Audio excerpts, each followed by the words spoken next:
नवरात्रिर अष्टम दिन में माँ दुर्गा को महागौरी स्वरूप उपासना कराए। यह देवी सौम्य रूप अटे। तेबे आसतु जानिबा कहीं अष्टमी तिथि महागौरी बेश पूजा पाती जगत जननी माँ दुर्गा।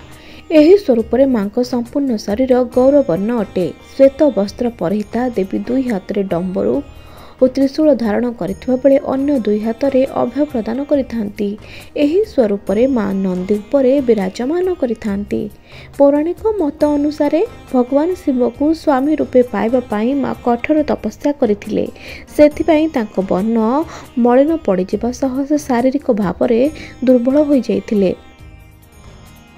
भगवान शिव को प्रसन्न करने पर माँ निज स्वास्थ्य और स्वरूपर पूर्ण प्राप्ति पाई तपस्या करथिले। एही तपस्या पर माँ संपूर्ण गौरवर्ण धारण करथिले। एहा परठु माँ को महागौरी रूपे पूजा करा जाए। एही रूपे रे माँकर विभिन्न अलौकिक लीला मध्य रहिछि।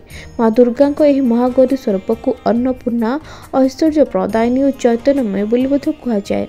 मान्यता रहिछि जे माँ को एही रूप में पूजा करने द्वारा शारीरिक क्षमता विकसित होगा सह मानसिक शांति रे अभिवृद्धि होता है, स्वास्थ्य सुस्थ रहता है। माँ महागौरी पूजा विधि। अष्टमी दिन गाधोवा पर सफा वस्त्र पिंधि माँ को आराधना करंतु।